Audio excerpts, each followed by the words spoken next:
খাইবার মহাকাব্য ইতিহাসের পাতা থেকে উঠে আসা এক অবিশ্বাস্য অবরোধের গল্প। সপ্তম শতাব্দীর এমন এক শ্বাসরুদ্ধকর যুদ্ধক্ষেত্রের পুনর্নির্মাণ আজ আমরা দেখব, যা শুধু তৎকালীন আরবের মানচিত্রই বদলে দেয়নি, বরং জন্ম দিয়েছিল এক কিংবদন্তির। চলুন সরাসরি এই ঐতিহাসিক ঘটনার গভীরে প্রবেশ করি আর দেখি কিভাবে এই অবিস্মরণীয় ঘটনাটি ঘটেছিল। শুরুতেই একটা প্রশ্ন ছুড়ে দিই, এমন একটা যুদ্ধের কথা কি কল্পনা করা যায় যেখানে একজন মানুষ বিশাল এক পাথরের দুর্গের কয়েকশো মন ওজনের আস্ত একটা লোহার দরজাকে স্রেফ হাতের ঢাল হিসেবে ব্যবহার করেছিলেন? অবিশ্বাস্য মনে হচ্ছে, তাই না? কিন্তু ঐতিহাসিক বিবরণগুলো ঘাঁটলে ঠিক এমন এক বিস্ময়কর ঘটনারই দেখা মেলে। তো চলুন ধাপে ধাপে দেখি কিভাবে এই মহাকাব্যিক ঘটনাগুলো বাস্তব রূপ পেয়েছিল। খাইবারের পটভূমি ও ঐতিহাসিক হুমকি। সময়টা ছিল ৬২৮ খ্রিস্টাব্দ। মদিনা থেকে বহিষ্কৃত ইহুদি গোত্র বনু নাজির ও বনু কাইনুকা তারা মদিনার উত্তরে অবস্থিত উর্বর মরুদ্যান খাইবারে এসে বসতি স্থাপন করেছিল। কিন্তু আসলে তারা সেখানে শান্তিতে বসে থাকেননি। ঐতিহাসিক সূত্র থেকে আমরা জানতে পারি তারা আরবের অন্যান্য পৌত্তলিক গোত্রগুলোকে একজোট করে মুসলমানদের বিরুদ্ধে এক বিশাল সামরিক ষড়যন্ত্রের জাল বুনছিল। মদিনা রাষ্ট্রের জন্য বিষয়টা হয়ে দাঁড়িয়েছিল এক বিশাল অস্তিত্বের হুমকি। এখন যদি আমরা সামরিক শক্তির দিকটা একটু তুলনা করি, পরিস্থিতিটা ছিল চরম অসম। একদিকে মদিনা থেকে আসা মাত্র ১৪০০ থেকে ১৮০০ জনের মতো একটা ছোট বাহিনী, যারা দীর্ঘ মরুভূমি পাড়ে দিয়ে রীতিমতো ক্লান্ত, আর তাদের রসদও বেশ সীমিত।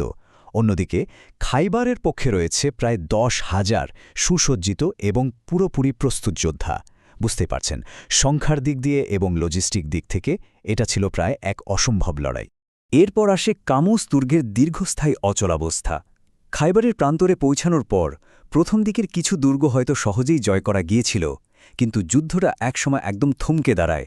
দিনের পর দিন কেটে যাচ্ছে, মুসলমানদের রসদ ফুরিয়ে আসছে, আর এই অচলাবস্থার কেন্দ্রবিন্দুতে ছিল এমন একটা দুর্গ যা ভেদ করা যেন মানুষের সাধ্যের একদম বাইরে চলে গিয়েছিল। এখানে একটা ব্যাপার পরিষ্কার করা দরকার, খাইবার কিন্তু কোনো সাধারণ গ্রাম বা একটা মাত্র দুর্গ ছিল না। পুরো এলাকাটা মূলত ৩টে প্রধান সামরিক জোনে বিভক্ত ছিল: নাতাত, শাক এবং আল কাতাতিবা। আক্রমণকারীদের জন্য এটা ছিল আক্ষরিক অর্থেই একটা জ্যামিতিক দুঃস্বপ্ন। একটা দুর্গ জয় করলে সামনে এসে দাঁড়াত আরেকটা দুর্ভেদ্য পাথরের দেয়াল, আর তার চারপাশের গভীর সব পরিখা। ঠিক এই আল কাতাতিবা জোনের ভেতরেই ছিল সে ভয়ঙ্কর কামুস দুর্গ, খাইবারের সবচেয়ে উঁচু আর সবচেয়ে সুরক্ষিত ঘাঁটি। ক্লান্ত মুসলিম বাহিনীর ওপর দুর্গের উঁচু দেয়াল থেকে বৃষ্টির মতো তীর আর বিশাল বিশাল পাথর ধেয়ে আসছিল। ঐতিহাসিক বর্ণনায় আছে, মুসলিম শিবিরের বেশ কয়েকজন প্রবীণ এবং দক্ষ সেনাপতি বারবার আক্রমণ চালিয়েও এই দুর্গের পাথরের দেয়াল যেন টলাতেই পারছিলেন না। স্বাভাবিকভাবেই চারিদিকে এক ধরনের হতাশা আর ক্লান্তি গ্রাস করতে শুরু করে। যুদ্ধের ময়দানে যখন ঠিক এমন একটা থমথমে পরিস্থিতি, তখন সবার মনে একটাই প্রশ্ন: এখন কি হবে? কে সেই বীর যে এই অসম্ভবকে সম্ভব করবে? রাতের অন্ধকারে পুরো মুসলিম শিবিরে বিরাজ করছে এক অদ্ভুত নীরবতা আর উৎকণ্ঠা। ক্লান্ত সৈন্যরা ভাবছেন, তবে কি এই অভেদ্য দুর্গ জয় করা আর সম্ভব হবে না? ঠিক এই চরম উত্তেজনার মুহূর্তে মদিনার নেতা বিশ্বনবী হজরত মুহাম্মদ সাল্লাল্লাহু আলাইহি ওয়াসাল্লাম এক ঐতিহাসিক ঘোষণা দিয়ে বসলেন। মহানবীর ঘোষণা ও আলীর আগমন, চরম উৎকণ্ঠার পর এক বিস্ময়কর প্রশান্তি। রাসূলুল্লাহ সাল্লাল্লাহু আলাইহি ওয়াসাল্লাম এমন একটা ভবিষ্যদ্বাণী করলেন যা পুরো শিবিরের গুমোট পরিবেশটাকে এক নিমিষে বদলে দিল। তিনি গম্ভীর কণ্ঠে ঘোষণা করলেন, আগামীকাল আমি এমন এক ব্যক্তির হাতে ইসলামের পতাকা দেব যাকে আল্লাহ ও তার রাসূল ভালোবাসেন এবং সে কখনও পৃষ্ঠপ্রদর্শন করে না। ঐতিহাসিক সূত্রগুলো বলছে, এই ঘোষণার পর পুরো শিবির রুদ্ধশ্বাসে অপেক্ষা করছিল। সবার মনে একটাই প্রশ্ন: কে সেই সৌভাগ্যবান? পরদিন সকালে যাকে ডাকা হলো তিনি হলেন হজরত আলী রাদিয়াল্লাহ। কিন্তু এখানে তৈরি হলো এক ভীষণ নাটকীয় পরিস্থিতি। সূত্র অনুযায়ী হজরত আলী রাদিয়াল্লাহ যখন সামনে এলেন, তিনি তখন তীব্র চোখের সংক্রমণে ভুগছেন। আলোতে চোখ মেলায় তার জন্য প্রায় অসম্ভব। ইসলামী ইতিহাসের বর্ণনা মতে রসূলুল্লাহ সাল্লাল্লাহু আলাইহি ওয়াসাল্লাম তখন তার চোখে নিজের লালা মুবারক লাগিয়ে দেন এবং মুহূর্তের মধ্যেই এক অলৌকিক নিরাময় ঘটে। হজরত আলী রাদিয়াল্লাহু সম্পূর্ণ সুস্থ হয়ে ওঠেন এবং তার হাতে তুলে দেওয়া হয় চূড়ান্ত অভিযানের সেই কাঙ্ক্ষিত পতাকা। মহাবীর মারহাবের সাথে মল্লযুদ্ধ। পতাকা হাতে পাওয়ার সাথে সাথে যুদ্ধের গতি প্রকৃতি যেন জাদুর মতো বদলে গেল। হজরত আলীরা সরাসরি কামুস দুর্গের পাদদেশে গিয়ে পৌঁছালেন, আর ঠিক তখনই ভেতর থেকে বেরিয়ে এলো খাইবারের সবচেয়ে ভয়ঙ্কর এবং শক্তিশালী যোদ্ধা মারহাব। শুরু হতে যাচ্ছে ইতিহাসের অন্যতম রোমাঞ্চকর এক মল্লযুদ্ধ। মারহাবের উপস্থিতিটাই ছিল রীতিমতো আতঙ্ক জাগানোর মতো। বিশাল দেহের অধিকারী এই যোদ্ধার সারা শরীর ছিল 2 স্তরের ভারী লোহার বর্মে ঢাকা, মাথায় ছিল 2টো হেলমেট আর তার উপর বসানো ছিল বিশাল একটা পাথর। এই ভয়ঙ্কর রূপে সে রণক্ষেত্রে এসে চরম অহংকারের সাথে হুঙ্কার দিয়ে কবিতা গাইতে শুরু করে। পুরো খাইবার জানে আমি মারহাব, অস্ত্রে সজ্জিত এবং যুদ্ধে পরীক্ষিত এক বিশাল বীর। কিন্তু প্রতিপক্ষে দাঁড়িয়ে আছেন এমন একজন যার অভিধানে ভয় বলে কোনো শব্দ নেই। ভারী বর্মের তোয়াক্কা না করে বজ্রকণ্ঠে হজরত আলী রাদিয়াল্লাহু তাআলা আনহু পাল্টা জবাব দিলেন, আমি সেই ব্যক্তি যার নাম আমার মা রেখেছেন হায়দার, জঙ্গলের সেই পরাক্রমশালী সিংহ। 2 মহাবীরের এই কাব্যিক হুঙ্কারে যেন পুরো খাইবার প্রান্তর কেঁপে উঠেছিল। এরপর যা ঘটল তা আসলেই শ্বাসরুদ্ধকর। প্রচণ্ড গতির এক লড়াই। মারহাবের আক্রমণ বিদ্যুৎ বেগে প্রতিহত করে হজরত আলী রাদিয়াল্লাহু তাআলা আনহু তার বিখ্যাত তরবারি জুলফিকার দিয়ে এমন এক অভাবনীয় আঘাত হানলেন যা ঐতিহাসিক বিবরণ অনুযায়ী মারহাবের মাথার পাথর, জোড়া হেলমেট এবং বর্মভেদ করে এক কোপেই তাকে ধরাশায়ী করে দেয়। বিশাল তরণ উপড়ানোর অলৌকিক ঘটনা।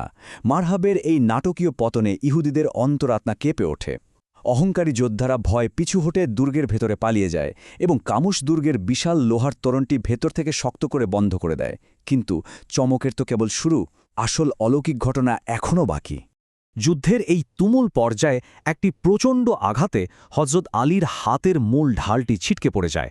ঢালহীন অবস্থায় এমন একটা রণক্ষেত্রে থাকা মানে নিশ্চিত মৃত্যু, তাই না? কিন্তু তিনি একটুও পিছপা হলেন না, বরং সরাসরি সেই বিশাল লোহার দুর্গের ফটকের দিকে এগিয়ে গেলেন। ঐতিহাসিক সূত্রগুলো বলছে এরপর তিনি খালি হাতে সেই বিশাল ভারী দরজাটিকে তার কবজাসহ এক হেঁচকায় উপড়ে ফেলেন। 8 থেকে 40, এই সংখ্যাটার দিকে একটু খেয়াল করুন। ঐতিহাসিক বর্ণনায় পাওয়া যায় যুদ্ধ শেষে এই উপড়ে ফেলা দরজাটি সরাতে বা উল্টাতে কমপক্ষে 8 জন এবং পরবর্তী কিছু সূত্রমতে প্রায় 40 জন অত্যন্ত শক্তিশালী মানুষের প্রয়োজন হয়েছিল। অথচ একটু ভেবে দেখুন, যুদ্ধের ময়দানে হজরত আলীরা সেই বিশাল ভারী দরজাকে স্রেফ এক হাতে তুলে নিজের ঢাল হিসেবে ব্যবহার করেছিলেন। আর শুধু ঢাল হিসেবেই নয়, বর্ণনায় এসেছে যে তিনি পরবর্তীতে সে বিশাল দরজাটিকে দুর্গের সামনের গভীর পরিখার উপর ফেলে একটা সেতু তৈরি করে দিয়েছিলেন, যা পার হয়ে পুরো মুসলিম বাহিনী দুর্গের ভেতর প্রবেশ করে। তবে এখানে একটা খুব গুরুত্বপূর্ণ বিষয় উল্লেখ করা প্রয়োজন। হজরত আলী রাদিয়াল্লাহ স্বয়ং কিন্তু এই অকল্পনীয় কাজটির কৃতিত্ব কোনো শারীরিক পেশিশক্তিকে দেননি, বরং তিনি পরিষ্কারভাবে বলেছিলেন যে এটি ছিল ঈশ্বর প্রদত্ত এক ঐশ্বরিক বা আত্মিক শক্তি। খাইবার বিজয়ের ঐতিহাসিক প্রভাব। মূলত কামুস দুর্গের এই পতনের মাধ্যমেই খাইবারের দীর্ঘস্থায়ী অচলাবস্থার অবসান ঘটে। এই একটামাত্র বিজয় কিভাবে পুরো আরব উপদ্বীপের রাজনৈতিক মানচিত্রকে একেবারে নতুন করে সাজিয়েছিল তা বিশ্লেষণ করলে সত্যিই অবাক হতে হয়। পরিবর্তনের এই ধারাটি ছিল আক্ষরিক অর্থেই যুগান্তকারী। প্রথমত, খাইবারের ইহুদিদের সম্পূর্ণ আত্মসমর্পণ, যা মদিনার উত্তর সীমান্তের চিরস্থায়ী হুমকি চিরতরে দূর করে দেয়। দ্বিতীয়ত, খাইবারের ওই উর্বর খেজুর বাগানগুলো মুসলমানদের অধীনে আসায় মদিনা রাষ্ট্র চরম অর্থনৈতিক সমৃদ্ধি লাভ করে। আর সবশেষে এই বিশাল সামরিক ও অর্থনৈতিক শক্তির উত্থানই পরবর্তীতে ঐতিহাসিক মক্কা বিজয়ের পথকে পুরোপুরি সুগম করে দিয়েছিল।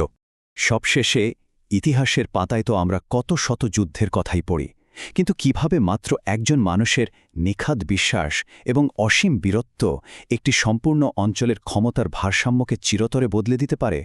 খাইবার যুদ্ধ কি শুধুই একটি সামরিক জয় ছিল, নাকি ইতিহাস, কিংবদন্তি আর ঐশ্বরিক শক্তির এক অভূতপূর্ব মিলন? এটা আসলে এমন একটা প্রশ্ন যা আমাদের বারবার ভাবায়।